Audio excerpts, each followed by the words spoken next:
everyone, and welcome to a special Keeper Live to close out Women's History Month. I'm Hannah Wong, Keeper's Director of Public Sector Marketing. It has always been our goal to make Keeper an organization with great diversity and inclusion. For over a decade, Keeper has created an amazing team, and we're really proud of the incredible women here at Keeper who share this mission. And I'd like to introduce you to a few of those women here at Keeper, along with our special guests about supporting women in the workplace and what it's like to work in a male-dominated field. On our panel today is Marcia Dempster, Senior Director of Channel Sales at Keeper. Hi, Hannah. Hi, everybody. Thanks for having me. Great. And Teresa Rothar, Governance, Risk Management, and Compliance Analyst at Keeper Security. Hey, everybody. I'm so happy to be here. And our special guest, Gufran Salih, Senior Privacy Analyst at Deloitte. Hello, everyone. It's really great to be here. Welcome, ladies, and thanks for being here today. I'm going to go ahead and jump right in with my first question. So this is for you, Teresa. How did you end up in your career path, and what obstacles did you have to overcome? Okay, well, I began as a freelancer doing copywriting work for cybersecurity firms, and eventually one of my clients, of course that was Keeper, hired me on full time. Now, as far as obstacles go, like a lot of women, I didn't go to college until later in life, until I was in my 30s. And there's a definite bias against older college graduates, which impacts women quite a bit because we're more likely than men to take time off because we're supporting a spouse's career, or we're caring for children, or perhaps caring for elderly family members. We're more likely to put off our education. And this stigma really makes no sense in today's job market, because with everything changing so quickly, most people are going to have more than one career in their lifetimes.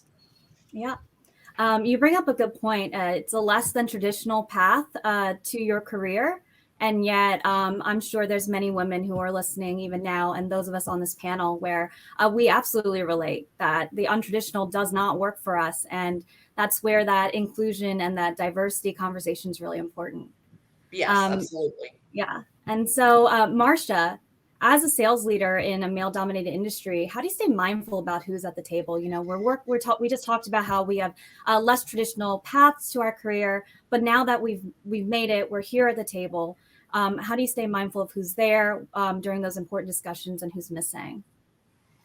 Yeah, I mean, I think it's exactly what you said, Hannah. I think that the key word is mindful. So it's being aware of not who's around you at that table, but if there's somebody that's either on your team or someone you're mentoring or someone who reports to you that you believe should also be on that table, even if it's just for shadowing purposes or to learn, it's being mindful of that and really getting to know, the folks on your team, men and women, of who, who's around you and what their goals are, and helping those folks empower themselves. And if they don't have a seat at that table, then make a space for them and ask them to pull up a chair and join the meeting. And that goes for not just meetings, but any kind of, events. Something that maybe women feel excluded from would be like a sporting event or a golf outing or something like that. Don't be afraid to insert yourself into things like that if you think that your opinion should be a part of that discussion. And so much business, especially in technology, gets done outside of the office, and especially in channel sales, which is what I do. It's about relationships and making connections with people. So it's like you said, it's really being mindful of who's around you and being an advocate for everyone and making sure that you're being inclusive, especially when you're in a leadership position. Absolutely. I really liked what you said in the beginning about shadowing and providing that space for people entering the workforce to be able to learn how to take a seat at the table, how to have those conversations, see how we have navigated and paved the way for them. And I think that leads to my question for you, Gufran. Data privacy is seen as an industry that's mostly male. What's some advice you would share with a young woman that's entering a male-dominated field? Yeah, I mean, for me, that's super relevant because I started my career only 2 years ago when I graduated. So, something that I've kept in mind is to try and find as many mentors and resources as possible. One of the most important ones that I've used in my career has been Women in Security and Privacy. It's an organization, I believe they're a nonprofit, but don't hold me to that. They provide resources and mentorship and scholarships for women who are interested in security and privacy. So, if you're into, wanting to get a certification or if you want to join a certain program, they have so many resources available, as well as a job board if you're someone who's just looking for a job. So from there, I've been able to find so many women who empower me and help me figure out, navigating the workplace and trying to make my voice heard in a very male-dominated field. And I think that as well, making male allies in the workplace is also super important. It can be hard and intimidating at first, especially since a lot of people still have a very traditional mindset in the workplace, but it is possible. And there are so many people who are willing to support you. But another thing is also just keeping in mind that everyone faces imposter syndrome. I try to keep that in mind all the time because, I face imposter syndrome a lot. So knowing that other people go through it, even more experienced women in the field, makes me feel some sort of comfort, and also opens up the conversation of, how can we feel better? How can we feel more empowered in the workplace? Yes, imposter syndrome. I feel like everybody can relate to that across the board. It doesn't matter what you identify as. Yes. I struggle with that, every other hour sometimes. So that's a really great point. And I thank you so much for sharing about that organization. We'll be sure to link that resource in our chat. And so moving on from that, Marcia, what qualities do you believe specifically benefit a woman in a leadership role?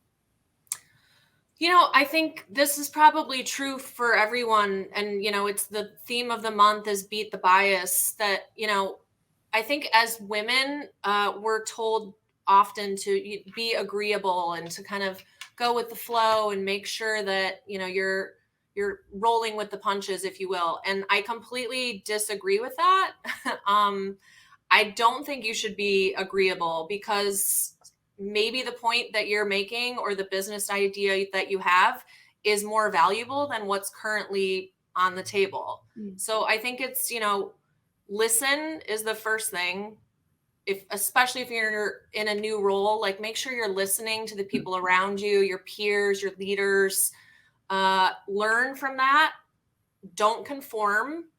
And I think it's exactly what we mentioned before, which is imposter syndrome, which was something that I struggled with as well. But look to your allies, and they might not always be women. Some of my biggest allies are men. When I took this position, I was terrified. I was like, can I do this job? Like, this is a big deal.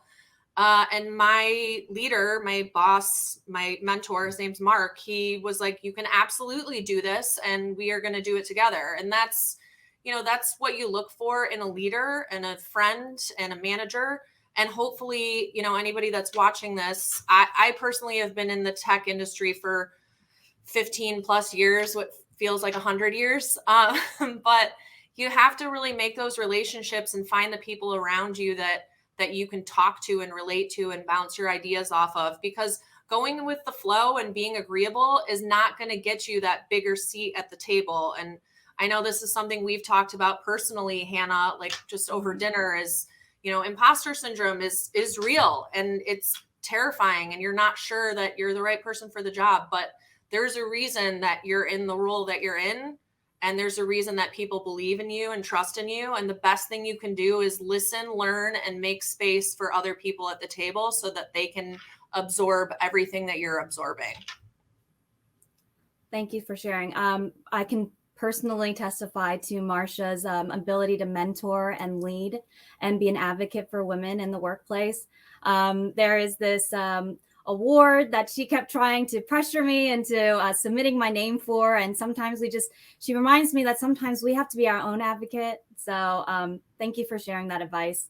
It's really wonderful to hear that from you. And for me personally, since I get to experience that live. So we're going to transition over to Teresa. What advice would you give to women who are considering a career in the tech industry, as our GRC analyst and a very different route to your career? Is there anything you would wish you had known earlier on? Yeah, and this actually plays into what we've been talking about imposter syndrome. Don't when you start applying for jobs, especially when you're applying for your first tech job, don't be intimidated by these job ads with these big laundry list of requirements. Men will apply for jobs if they meet about 60% of the listed requirements in a job ad. That's a statistic. But women, we tend to not apply unless we're a perfect fit. We meet 100% of the requirements, and you're never going to get anywhere doing that. And that certainly held me back. I did not apply for jobs that I could have done. So you don't want a resume spam. Don't apply for jobs you are just wildly unqualified for, but don't disqualify yourself if you don't match a job ad word for word. HR people, in most cases, and in good companies, they know they're not going to get somebody who meets 100% of the requirements, because these ads are written to describe the perfect candidate. They don't exist in nature. So do apply for jobs that, okay, maybe I don't meet all the requirements, but I meet enough of them. Yeah. That's very good advice. It's important to remember that a lot of these job recs, they ask for the world, but they're willing to meet you. They're willing to work with you. And something that I want to point out is that if they're looking for, say, a manager or a director role, and you feel like you're one or the other, or you feel like you're a better fit, they will work with you. So don't be shy. Don't be afraid to feel like you can't try and you can't negotiate the level of to meet your qualifications, to meet where you're trying to take your career. So Gufran, I will go ahead and ask a little bit of a tougher question for you. As a woman in the workplace, perhaps as a woman of color in the workplace, can you share an example of a bias you've had to beat, and any recommendations for other women who may face that same bias? Oh my God, how much time do we have? Because there's so much. There are so many micro and macro aggressions faced in the workplace as a woman, especially as a woman of color. So I think, everything from being called sweetie, I hate that. That's probably my worst pet peeve, is like, please, you're not my mother, don't call me sweetie. To the biggest one for me was my name. I used to just accept it when people would mispronounce my name. But this is the name my parents gave me. It's a very beautiful name. It's Arabic and it means forgiveness. I love it so much. And yes, the H in my name is a little confusing in English, because, you don't know why Gene and H would go together. But to me, Gufran, or Ghufran, as it's pronounced in Arabic, is, how you should say my name. And something that I used to do in the workplace is that I would allow people to mispronounce my name. I wouldn't correct them, or I would allow them to create a nickname for me. Now, I don't mind nicknames in my personal life, but I think that as a professional, I would like to be addressed as my, given and preferred name. And so one of the biggest tips that I would, or not even a tip, but it's just something to keep in mind, is that it's okay to correct someone, even if they're way older than you. I remember that I corrected a senior manager or a manager and said, no, that's not how you say my name. My name is Gufran. And they were completely okay with it. Like, oh, I'm so sorry. Most of the time people want to know that information. And a lot of the people will just, assume and, maybe say, oh, I'm not going to pronounce it right. Like, please forgive me. But it's not that. I guess what I'm trying to say is that, like, it's not for the people who have those names that get mispronounced, but it's for the other people in the workplace who are trying to pronounce them. Just do better, or ask at the beginning of a meeting, like, excuse me, can I ask you how you pronounce your name, or how you prefer for me to address you? It's not that hard. It's very simple. It takes a couple seconds. That's a good one. Yeah. My name it sounds pretty normal, but a lot of people add that H at the end, and I've started working really hard. Someone I used to work with, she always would remind me, like, it's important that people get your name right. It is just basic respect for you as an individual, and you correcting someone is actually showing that you respect yourself. And so I think about that a lot, and I try my best. Sometimes I just, I'm so used to it, I just kind of let it slip by. But this is a good reminder that it is important. Names are important. Who we identify as, that's part of that is our name. So we should absolutely stand up and be comfortable speaking about that. So thank you for sharing that. So I have two final questions for all of our panelists here. So the first one, Marsha, I'm going to start with you. How can non-female identifying colleagues be better allies to women in the workplace? You mentioned your mentor earlier. Is there any other advice that you could provide?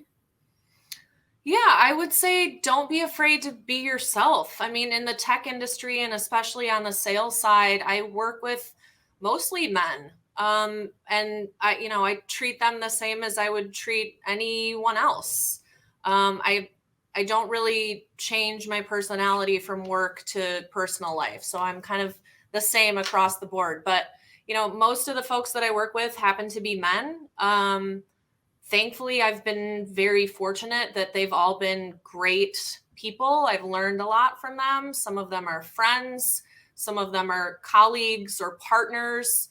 It's amazing, as you progress, especially in technology, the people that you meet along the way, everyone kind of comes back around.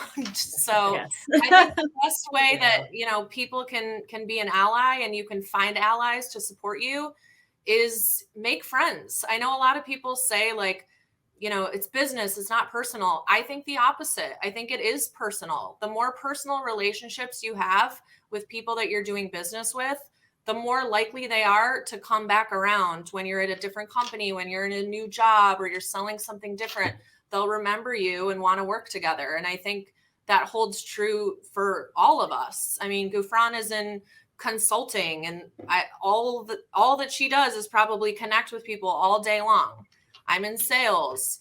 Teresa's in governance and compliance. You're in marketing. Like all of those things still require having relationships with people and being respectful and, not really taking anyone for granted. If there's an intern in the room, show that person a little love, give them a seat at the table, have them pull up a chair, let them learn and absorb what you're talking about, and they'll remember you. And that person could be your boss someday. You never know. Yeah. I want to add that one of my favorite Marsha one-liners is you don't have a seat at the table, bring your own chair, bring a folding chair, seat yourself.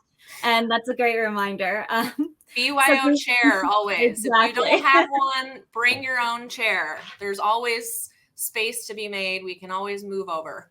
Always. If I also could add something, I think that something that I learned in college, which is super important, is that if you're trying to be an ally, you need to ask yourself, why was that table built? Who built it? Why were they trying to exclude other people? And how can we dismantle that? Because the table, getting a seat at the table is great, but if an ally or someone who is trying to, be a better person and understand, more of the inequalities in the workplace doesn't question themselves and doesn't check themselves, there's no use. Like, you need to put in the effort, you need to put in the work, and you need to, learn more, be open and listen. Absolutely. Absolutely. Thank you. So the theme for International Women's Day this year was Beat the Bias, meaning that although individually we are all responsible for our own thoughts and actions, we must collectively fight to end the bias in our communities. So Gufran, you mentioned us reflecting on the table, who built it and how to dismantle it. And it ties back to my question to you earlier. So I'll just start with you. As Women's Month comes to a close, what actions would you like to see more of to help us collectively beat the bias? There's so much that could be done. And I think that it definitely depends on an individual level, but I think everyone, regardless of gender, religion, just having a deep understanding of like the different types of women and female identifying folks who exist, what hardships they go through, what history, kind of exists for how kind of we got to where we are now, and just keeping an open ear and listening and trying to understand what's going on. You may never understand it fully. Like, there are experiences of, for example, Indigenous women or Asian women that I will never understand, but I will do my best to be an ally and to provide all that I can in order to create a more inclusive workplace. I love that. Teresa? Yeah, more to this conversation about reducing bias and making sure that everyone has a seat at the table. That begins when you're sourcing candidates, looking out for the sort of language that you use in job ads. I remember once when I was looking for a job, one of the perks listed was a refrigerator stocked with Red Bull. I don't know. That sounded like bro culture to me. I I mean, I read that and I thought, this company doesn't want people like me. So watch out for language like that. And also, when the candidate gets into the interview phase, have a diverse interview panel. Don't just have one type of person, just all men or all white men. Try to have a number of people on the interview panel. Try to make it look, well, like the United States looks right now. Multi-ethnic, multi everything. So that way the candidate can see, okay, well, diversity is a value at this company. I can see myself here. Yeah. And Marcia, any advice? I mean, I think they nailed it, but just being an ally in general and helping to beat the bias is just making sure that everyone feels included and that nobody's, left out. Everyone has a valuable opinion. There's always something that could be added to any conversation, any meeting, any conference. And, like these ladies mentioned, like it's really important to get different perspectives. And one thing might be appealing to someone and a complete turn off to somebody else. So, you have to be aware of who you're talking to and make sure that, diversity is number one. I mean, that's a big deal, especially for us in technology, that diversity is prioritized so that we can see something different, see some changes. And I think that's happening and it's wonderful, but there's always room for improvement. Thankfully we work at Keeper is very diverse and we're lucky to have, a good squad of leaders that represent a ton of different backgrounds, ethnicities, genders, etc. But I think there's always room to add more and to get new perspectives and new seats at the table and new people talking. Absolutely. And I'd love to add a little bit of advice from my end. I'd like to ask people like to remind people that when you ask a question to perhaps a woman, maybe ask yourself, are you going to ask the same question to the men? Yes. Are you going to ask the same question? The way you phrased it, are you going to ask a man, oh, is this why you were invited to the conference? If it's a no, then you probably need to reflect on why that question or that comment came up to begin with and really dissect from there. So with that said, I want to thank you all for joining me today and providing your thoughtful answers. We tackled a lot of topics that are unfortunately common, but also it gives us an opportunity to share that we're not alone. And I think that's a really important conversation, that we are fighting similar battles and we're here to beat that bias. So I am grateful for the opportunity to moderate the panel today to address a topic that impacts not just women in the workplace, but each and every employee. With challenge comes change. So it's strong women like you, Marcia, Gufra, and Teresa, who combat gender bias each day and also are finding ways to support one another. That really makes that change reality. So with that, thank you to everyone who joined us live to close out International Women's Month with Keeper. Have a wonderful rest of your day. Take care. Be seeing you.